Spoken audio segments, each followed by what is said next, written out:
Assalamualaikum warahmatullahi wabarakatuh. Selamat pagi. Hari ini kami dari kelompok 4 akan mempresentasikan materi tentang kelahiran aliran-aliran dalam Islam.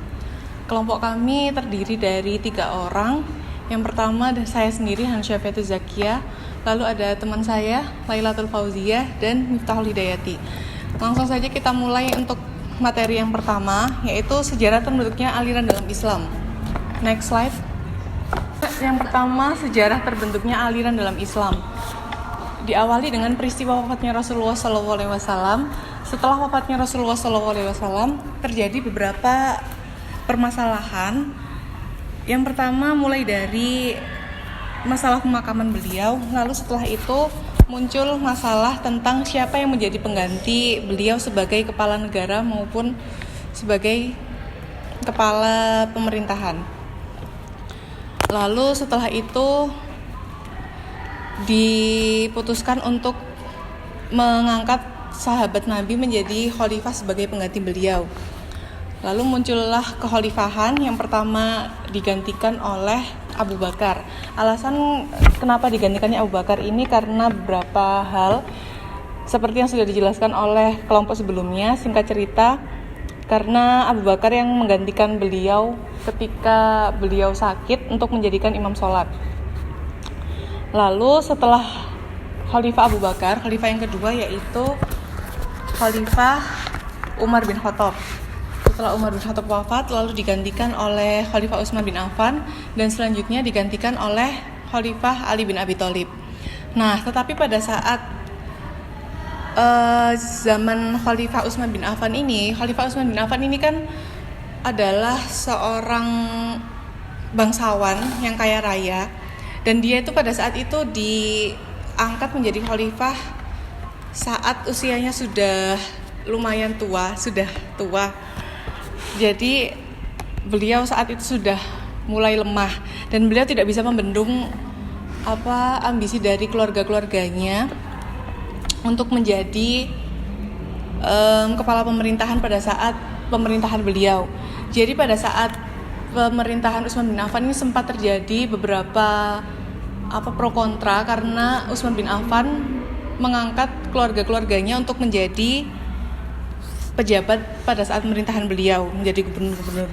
Jadi bisa dibilang sebagai KKN ya, nepotisme lebih tepatnya. Nah, pada saat itu ada gubernur Mesir yang tidak terima jabatannya digantikan oleh keluarganya, yaitu Amr bin As yang digantikan oleh Abdullah ibnu Sa'ad. Nah, dia memprovokasi untuk memberontak terhadap pemerintahan Utsman bin Affan. Mereka memberontak kemudian bergerak ke Madinah. Nah, di saat pemberontakan itu diprovokasi oleh Abdullah ibnu Sabah lebih tepatnya. Nah, di saat pemberontakan itu ternyata Khalifah Utsman terbunuh. Tapi untuk pembunuhnya itu masih belum jelas siapa yang membunuhnya, itu masih pro kontra. Jadi masih simpang siur. Nah, setelah pemerintahan Khalifah Utsman bin Affan setelah digantikan oleh Ali bin Abi Thalib, nah pada saat itu muncul beberapa masalah, yaitu salah satunya untuk menumpaskan siapa pembunuh Utsman bin Affan. Reaksi yang pertama itu tuntutannya dari keluarga Nabi Muhammad sendiri, yaitu Sayyidah Aisyah. Ada beberapa orang yang menentang, yang tidak setuju ketika Ali bin Abi Thalib dijadikan khalifah pengganti Utsman bin Affan. Salah satunya itu Thalhah dan Zubair. Mereka dicalonkan untuk menjadi khalifah pengganti Utsman bin Affan, tapi ternyata tidak terpilih. Nah, mereka itu mendapat sokongan dari Sayyidah Aisyah sebagai istri Rasulullah SAW. Nah, mereka tidak terima, lalu akhirnya pecahlah, terjadi perang Jamal di Irak, yaitu pada tahun 56 Hijriah. Dalam perang tersebut Thalhah dan Zubair terbunuh dan Sayyidah Aisyah dikirim kembali ke Mekah. Tidak sampai di situ, tantangan kedua datang dari Muawiyah bin Abu Sufyan, gubernur Damaskus, dan juga yang termasuk keluarga yang dekat dengan Utsman bin Affan juga. Tapi dia tidak terima ketika Ali bin Abi Thalib diangkat menjadi khalifah. Dia menuntut untuk Ali bin Abi Thalib agar menghukum orang yang membunuh Utsman bin Affan. Bahkan Ali bin Abi Thalib juga dituduh turut andil dalam pembunuhan itu. Namun di situ Muawiyah itu punya tangan kanan, yaitu Amr bin As. Dari setelah itu terjadi perang Siffin. Di perang Siffin itu mereka menyepakati untuk melakukan arbitase atau tahkim.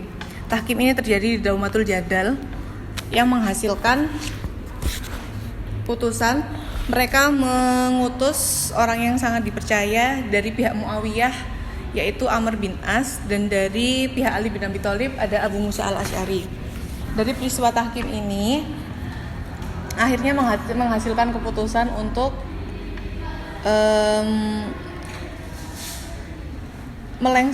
mereka mengusulkan untuk melengsarkan Ali bin Abi Thalib dan menggantikannya dengan Muawiyah. Tapi ada beberapa pihak yang sempat tidak setuju dengan peristiwa tahkim ini.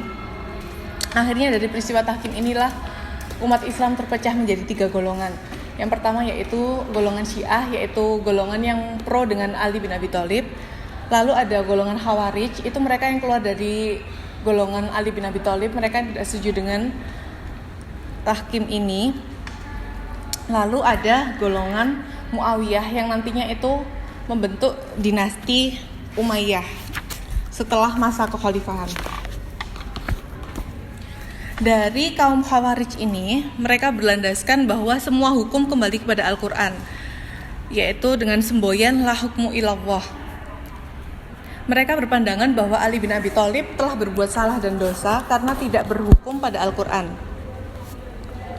Nah, dalam perkembangannya ini, kaum Khawarij inilah yang nantinya akan terpecah menjadi beberapa golongan lagi. Konsep kafir mengalami perubahan pada saat itu. Mereka menganggap orang yang disebut kafir itu bukan hanya orang yang tidak berhukum kepada Al-Quran, tetapi orang yang melakukan dosa besar juga disebut kafir oleh kaum Khawarij. Persoalan dosa besar ini kemudian dalam Islam terpecah lagi menjadi 3, yaitu yang pertama ada golongan Khawarij yang mengatakan bahwa orang yang berbuat dosa besar dihukumi kafir atau murtad, maka dari itu orang tersebut wajib dibunuh. Yang kedua ada golongan Murji'ah yang mengatakan bahwa orang yang berbuat dosa besar bukan kafir, tetapi tetap disebut mukmin. Masalah dosa besar dikembalikan kepada Allah sendiri. Dan yang golongan ketiga yaitu golongan Mu'tazilah yang berpendapat bahwa orang yang berbuat dosa besar bukan kafir dan juga bukan pula mukmin. Posisi mereka ada di antara 2 posisi itu yang disebut al-manzilah bainal manzilatain. Untuk macam-macam aliran yang lain selanjutnya akan dijelaskan oleh rekan saya. Silahkan untuk Mbak Miftah. Oke, untuk yang selanjutnya adalah macam-macam aliran dalam Islam. Islam sendiri itu adalah agama rahmatan lil alamin, yaitu rahmat bagi seluruh alam. Tetapi di agama Islam sendiri itu ada beberapa aliran, dan itu sudah ada pada sabda Rasulullah. Beliau itu menggambarkan bahwa dalam agama Islam itu ada firqah-firqah atau aliran-aliran gitu. Dan itu juga ada di buku kitab karangan Syekh Syahid Abdurrahman, Buqiyatul Murtasyidin, yang menyatakan bahwa akan ada 73 golongan atau firqah yang tidak termasuk dalam golongan Ahlussunnah wal Jamaah. Untuk yang pertama aliran Syiah. Aliran Syiah sendiri itu adalah aliran yang mendukung Ali bin Abi Thalib. Jadi aliran ini itu mendukung Ali bin Abi Thalib untuk menjadi seorang khalifah. Aliran ini itu beranggapan bahwa Ali bin Abi Thalib itu pantas untuk menjadi seorang khalifah karena keturunan dari Nabi Muhammad. Dan Ali bin Abi Thalib itu dianggap orang yang mampu mewarisi pengetahuan-pengetahuan yang Nabi Muhammad SAW ajarkan, sehingga pantas untuk menjadi seorang khalifah. Kemudian untuk lahirnya aliran Syiah ini, jadi aliran Syiah itu lahir ketika yang tadi sudah sempat disinggung oleh Mbak Hanun, bahwa itu ada suatu perang Siffin yang terjadi antara Ali bin Abi Thalib dengan Muawiyah bin Abi Sufyan. Jadi di situ pihak dari Muawiyah bin Abi Sufyan itu mengadakan tahkim, perundingan untuk mencapai suatu perdamaian, sehingga dari situlah ada yang mendukung pihak Ali dalam tahkim tersebut dan ada yang menolak, dan yang mendukung adalah aliran Syiah ini. Kemudian di aliran Syiah ini ada dibagi lagi menjadi beberapa macam aliran. Menurut Dr. Fuad Muhammad Fahrudin membagi Syiah itu menjadi 4 macam aliran.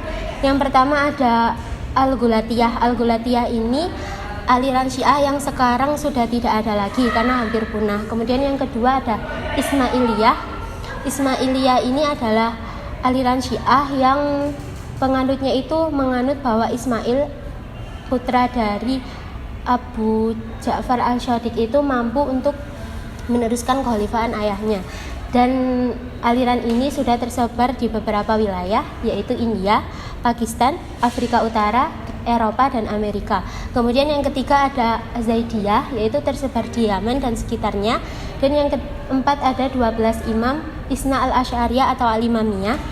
Ini aliran Syiah ini percaya bahwa 12 imam keturunan Ali bin Abi Thalib dan Fatimatul Az-Zahra itu mampu untuk mewarisi kekhalifahannya. Kemudian di aliran Syiah ini juga ada beberapa macam pendapat. Yang pertama, mengkafirkan sahabat Nabi yang tidak mendukung Ali itu dianggap kafir gitu. Jadi sahabat Nabi yang tidak mendukung Ali, maksudnya menentang Ali bin Abi Thalib dalam tahkim, itu dihukumi kafir. Yang kedua, kepemimpinan atau imamah itu merupakan satu pokok dari keimanan. Yang ketiga, wajib adanya imam yang tersembunyi atau al-imam al-mastur. Yang keempat, Al-Quran itu mengalami beberapa pengurangan dan penambahan, sedangkan Al-Quran yang asli itu berada di tangan al-imam al-mastur. Kemudian tidak mengamalkan hadis kecuali jalur keluarga Nabi Muhammad. Kemudian memperbolehkan takiyah. Takiyah ini adalah menyembunyikan sesuatu yang seharusnya itu tidak disembunyikan. Di aliran ini diperbolehkan. Kemudian tidak menerima ijma dan qiyas. Ijma itu adalah kesepakatan para ulama, sedangkan qiyas itu adalah suatu hal yang belum ada hukumnya tetapi kita samakan dengan sesuatu yang ada hukumnya. Kemudian wajib sujud di atas tanah atau batu dan memperbolehkan nikah mut'ah atau nikah kontrak, serta tidak melakukan sholat Jumat karena imam asli tidak ada. Itu Syiah Imamiyah. Kemudian yang kedua ada aliran Khawarij. Aliran Khawarij ini adalah aliran penentang Ali bin Abi Thalib. Di aliran ini itu menganggap bahwa tidak semua keturunan, nggak harus keturunan Nabi yang menjadi khalifah. Siapa saja bisa menjadi suatu khalifah asalkan dia mampu dalam menjalankan tugas kekhalifahannya dan dia itu mampu menjalankannya itu sesuai dengan ajaran agama Islam.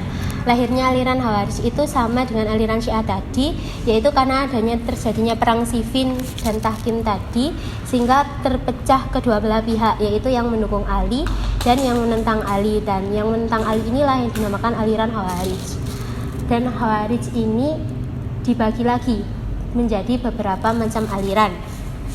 Yang paling besar ada Al-Azariqah, An-Najah, Al-Ajaridah, Asyufriyah, dan Al-Ibadiyah. Dan aliran ini juga tersebar di beberapa wilayah seperti Zanzibar, Afrika Utara, Oman, dan Arabia Selatan.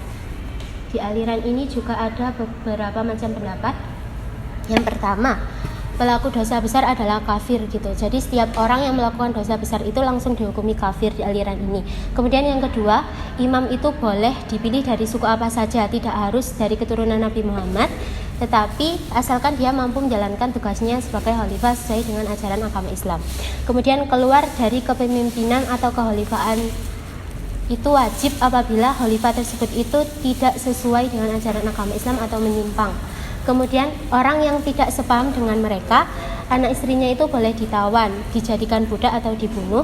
Itu menurut Khawarij Al-Azariqah. Sedang menurut Al-Ibadiyah itu mereka itu bukan mukmin dan bukan kafir, karena itu boleh bermuamalah dengan mereka dan membunuh mereka itu adalah haram. Kemudian anak-anak orang kafir itu berada di neraka. Kemudian membatalkan hukum rajam karena tidak ada dalam Al-Quran menurut Khawarij Al-Azariqah. Kemudian surat Yusuf itu bukan termasuk Al-Quran karena mengandung cerita cinta. Itu menurut Khawarij Al-Ajaridah.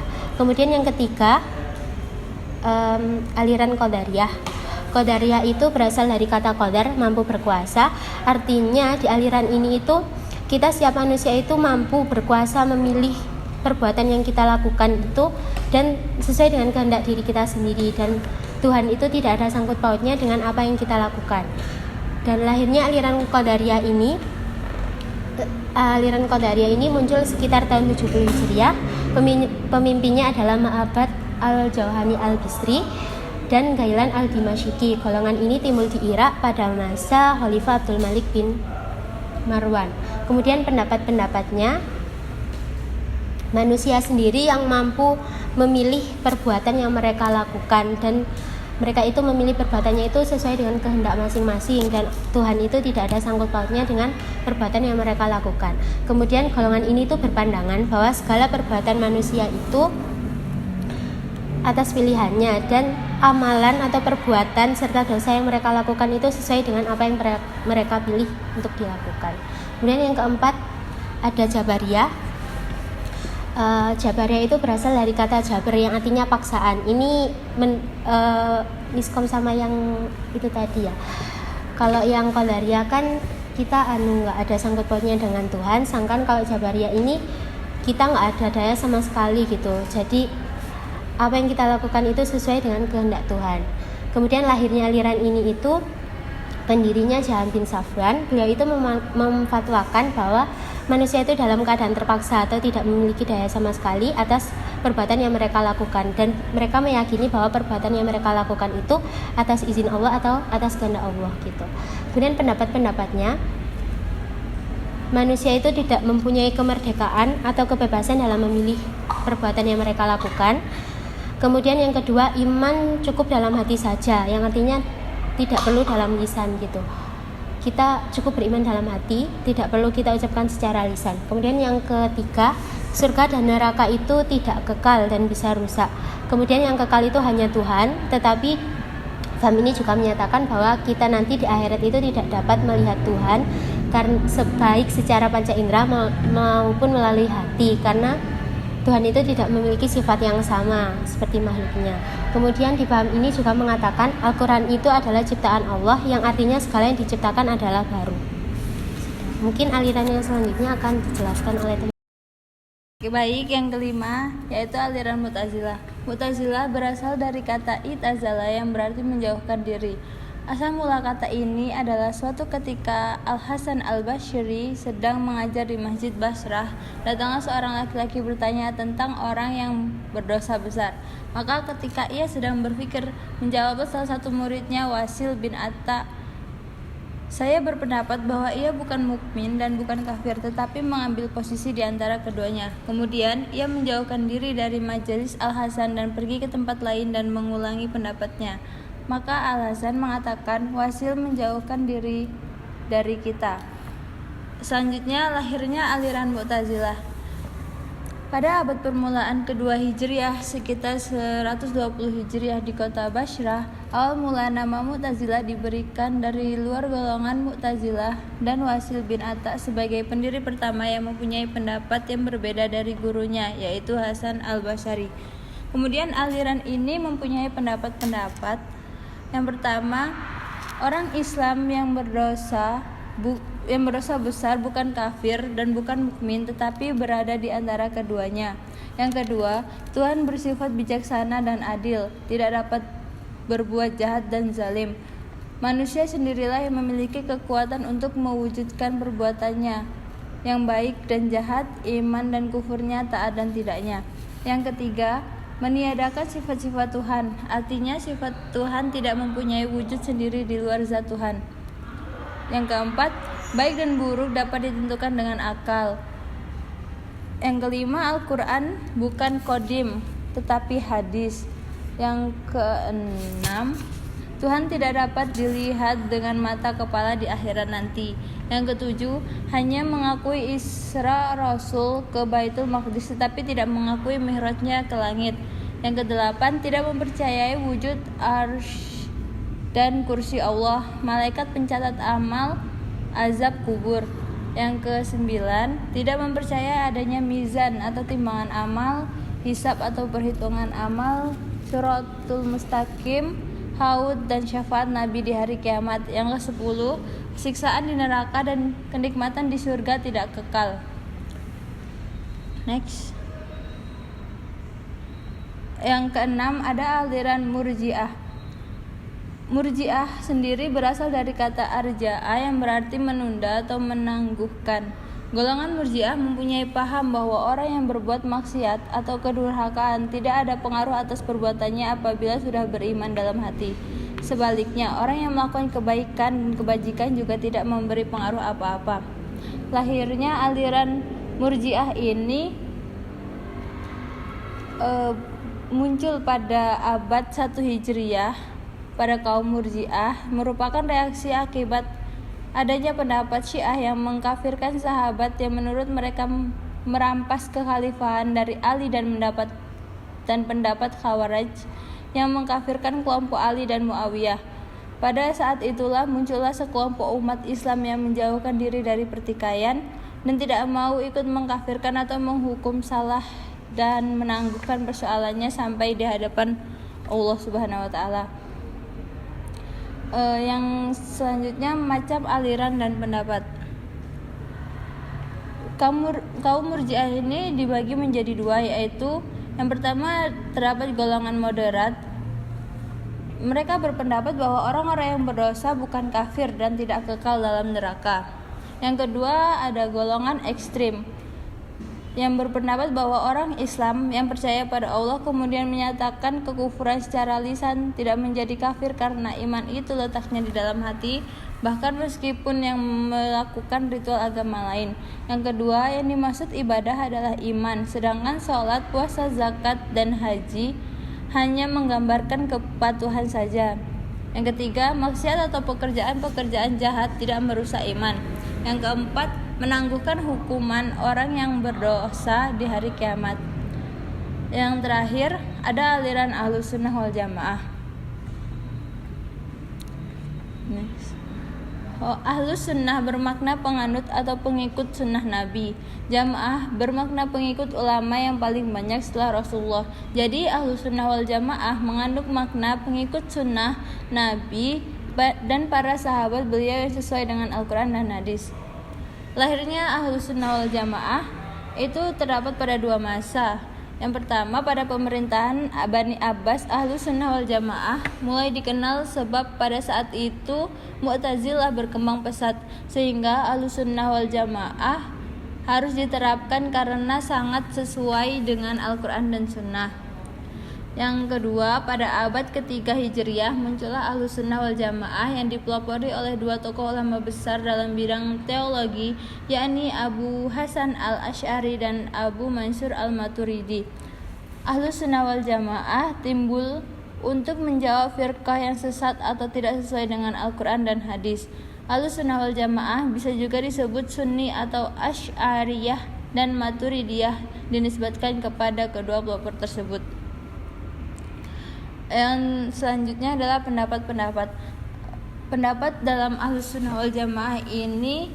Yang pertama mengakui ijma' dan qiyas sebagai salah satu sumber hukum Islam. Yang kedua menetapkan adanya sifat-sifat Allah.